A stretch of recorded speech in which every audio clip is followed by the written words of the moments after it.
ሰላም ቅዱሳን፣ ዛሬ እጅግ በጣም ጥልቅና የመጽሐፍ ቅዱስን አጠቃላይ ታሪክ በአንድ ላይ እንድናይ ወደሚያደርገን ወደ አንድ ታላቅ የመጽሐፍ ቅዱስ ጥናት ተከታታይ ትምህርት እንገባለን።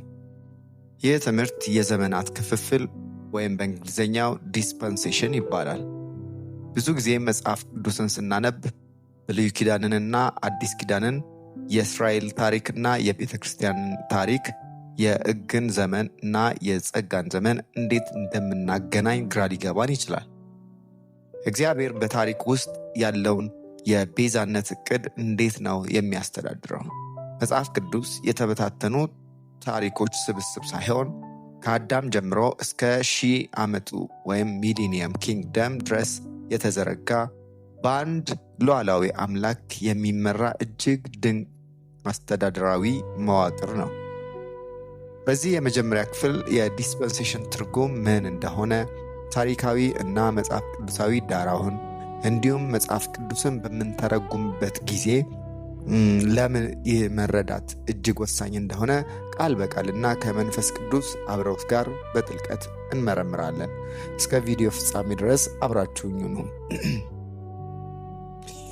የቃሉ ስርወ ቃልና መጽሐፍ ቅዱሳዊ ትርጉም። ዲስፐንሴሽን የሚለው ቃል በዋናነት የመጣው ኦይኮኖሚያ ከሚል የግሪክ ቃል ነው። ይህ ቃል ሁለት ቃላቶችን አጣምሮ የያዘ ቃል ነው። ኦይኮስ ትርጉሙ ቤት ወይም ሃውስ ማለት ሲሆን፣ ኔሞስ ትርጉሙ ማስተዳደር፣ ሕግ ወይም መጋቢነት ማለት ነው።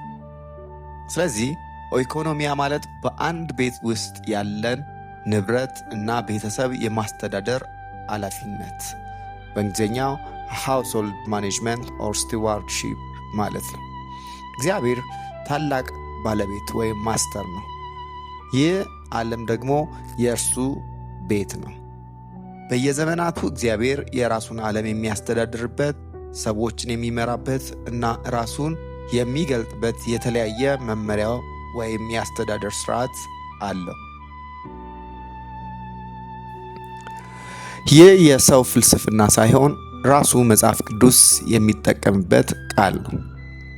ሐዋርያው ጳውሎስ ይህንን ቃል በተደጋጋሚ ተጠቅሞታል። እስቲ በጥቂት እንመልከት።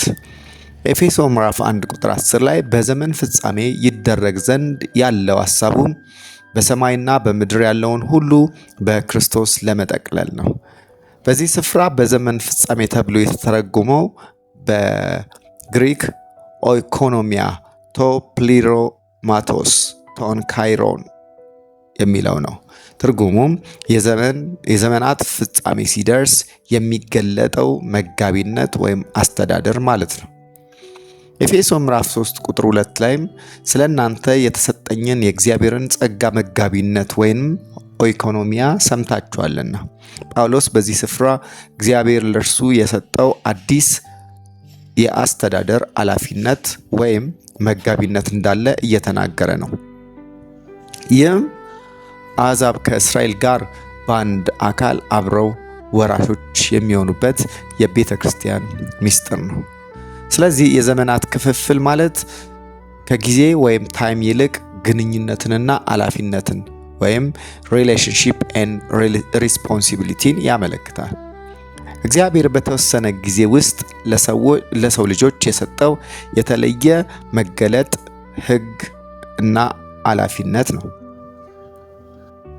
መጽሐፍ ቅዱስን በትክክል ለመረዳት 3 ዋና ዋና የመተርጎሚያ መርሆች እንዳሉ ያነሳሉ። እነዚህ መርሆች የዲስፐንሴሽናሊዝም የጀርባ አጥንቶች ናቸው። አንደኛው ቃል በቃል ታሪካዊና ሰዋሰዋዊ ትርጓሜ፣ ሊትራል፣ ሂስቶሪካል፣ ግራማቲካል ኢንተርፕሪቴሽን የምንለው ማለት ነው።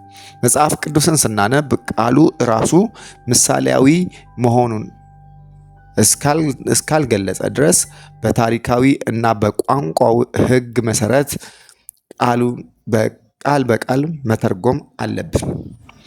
ብሉይ ኪዳን ለእስራኤል የተሰጡትን ተስፋዎች ቃል በቃል ከተረጎምናቸው እግዚአብሔር ለእስራኤል የሰጠው የምድር ተስፋ፣ ለምሳሌ የዳዊት ዙፋን ገና ወደፊት በ1000 ዓመት መንግስት ይፈጸማል ማለት ነው። ቤተ ክርስቲያን መንፈሳዊ እስራኤል ሆና የብሉይ ኪዳንን ተስፋዎች አልነጠቀችም። ሁለተኛ በእስራኤል እና በቤተ ክርስቲያን መካከል ያለው ልዩነት the distinction between Israel and the church። ይህ እጅግ ወሳኝ ነጥብ ነው።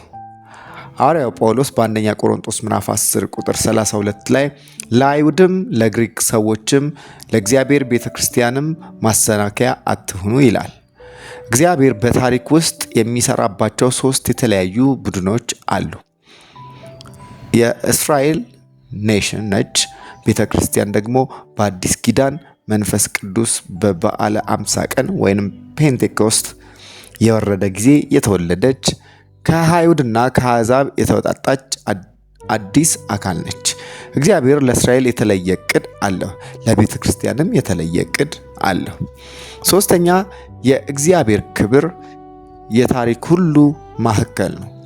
ብዙውን ጊዜ ሰዎች የመጽሐፍ ቅዱስ ዋነኛ ዓላማ የሰው ልጅ መዳን ወይም ሳልቬሽን ብቻ እንደሆነ ያስባሉ። አዎ መዳን እጅግ ወሳኝ ነው።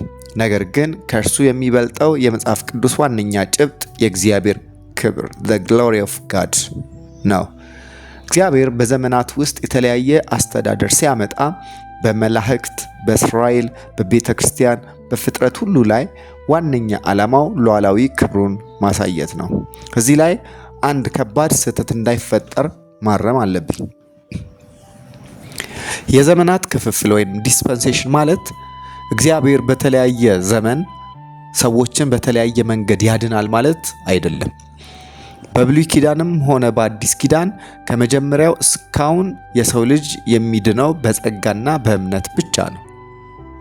አብርሃም በእግዚአብሔር አመነ፣ ጽድቅም ሆኖ ተቆጠረለት። ዘፍጥረት 15:6 የሚቀያየረው የመዳኛ መንገድ ሳይሆን እግዚአብሔር የሚሰጠው የመገለጥ ወይም ሪቪሌሽን መጠን እና የሰው ልጅ ኃላፊነት ነው።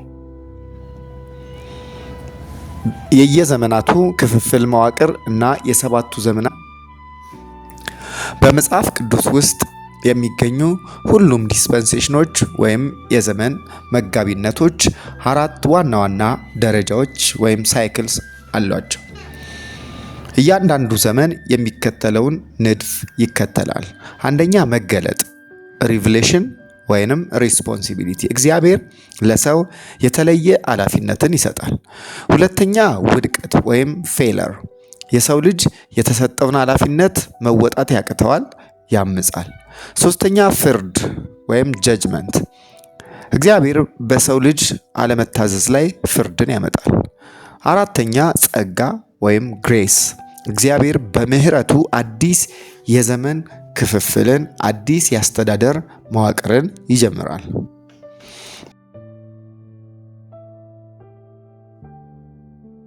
በቀጣይ ቀናት በጥልቀት አንድ ባንድ የምንመለከታቸው 7ቱ የዘመናት ክፍፍሎች ወይንም the 7 dispensation እነዚህ ናቸው። አንደኛ የንጽህና ዘመን dispensation of innocence፣ ከአዳም አፈጣጠር እስከ ውድቀት ያለው ዘመንን የሚሸፍን ሲሆን፣ ሁለተኛው የህሊና ዘመን ወይንም dispensation of consciousness የምንለው ሲሆን ከውድቀት እስከ ኖህ የጥፋት ውሃ ያለውን ጊዜ ይሸፍናል ማለት ነው። ሶስተኛ የሰብአዊ አስተዳደር ዘመን ወይንም the dispensation of human government የምንለውን የሚያሳየን ሲሆን ከጥፋት ውሃ በኋላ የሰው ልጅ መንግስት ሲመሰርት እስከ ባቢሎን ግንብ ድረስ ማለት ነው። አራተኛ የተስፋ ዘመን ወይም the dispensation of promise የምንለው ሲሆን ከአብርሃም ጥሪ ጀምሮ እስራኤላውያን በግብፅ እስከወረዱበትና እስከተሰጠበት ቀን ጊዜ ድረስ ያለውን ይሸፍናል። አምስተኛ የህግ ዘመን ወይንም the dispensation of law የምንለው ሲሆን ከሲና ተራራ ከሙሴ ጀምሮ እስከ ክርስቶስ መስቀልና ሞት ድረስ ያለውን ጊዜ ይሸፍናል። ስድስተኛ የጸጋ ዘመን ወይም ደግሞ የቤተ ክርስቲያን ዘመን የምንለው ሲሆን the dispensation of grace or church age ምንለው ነው ማለት ነው። ከመንፈስ ቅዱስ መውረድ ወይንም ጴንጤቆስቴ ጀምሮ ቤተ ክርስቲያን እስከምትነጠቅበት ወይንም ራፕቸር ድረስ አሁን እኛ የምንገኝበት ዘመን የጸጋ ዘመን ይባላል። ሰባተኛና የመጨረሻው የሺህ ዓመቱ መንግስት ወይንም ሚሊኒየም ኪንግደም የምንለው ሲሆን ክርስቶስ ተመልሶ በምድር ላይ በጽድቅ የሚያስተዳድርበት የመጨረሻው ዘመን ይሆናል ማለት ነው። እነዚህ 7 ዘመናት የእግዚአብሔርን ፍጹም የቤዛነት ታሪክ እና ማለቂያ የሌለውን ጥበቡን ቁልጭ አድርገው ያሳዩናል። ዛሬ የጀመርነው የትምህርት መጽሐፍ ቅዱስን ስናጠና እግዚአብሔር እንዴት በትውልዶች መካከል ዓላማውን እንዳስፈጸመ የምናይበት ትልቅ መነጽር ነው። መጽሐፍ ቅዱስን ስናነብ የትኛው ቃል በማን ዘመን ለማን እና በምን አይነት የአስተዳደር ሕግ ውስጥ እንደተነገረ ማወቅ ከብዙ የስነ መለኮት ስህተቶች ይታደገናል። በሚቀጥለው ቪዲዮአችን ላይ በክፍል 2 ትምህርታችን ወደ መጀመሪያው ዲስፐንሴሽን ማለትም ወደ ንጽህና ዘመን ወይንም ደግሞ the dispensation of innocence የምንገባ ይሆናል። ኤደን ገነት ውስጥ ምን ተፈጠረ? እግዚአብሔር ለአዳም የሰጠው አስተዳደራዊ ኃላፊነት ወይንም ኢኮኖሚያ ምን ነበረ? አዳምስ እንዴት ወደቀ? የሚሉትን እጅግ ድንቅ መጽሐፍ ቅዱሳዊ ሚስጥሮችን በጥልቀት እንሸፍናለን። ይህ ትምህርት ሕይወታችሁንና ለቃሉ ያላችሁን መረዳት እንደሚያሰፋ አልጠራጠርም። ቪዲዮን ላይክ በማድረግ ለሌሎች ቅዱሳን ሼር ማድረግ እንዳትረሱ። እንዲሁም ቻናላችንን ሰብስክራይብ በማድረግ የቀጣይ ቀናትን ትምህርቶች ይከታተሉ። ጸጋና ሰላም ይብዛላችሁ። ተባረኩ።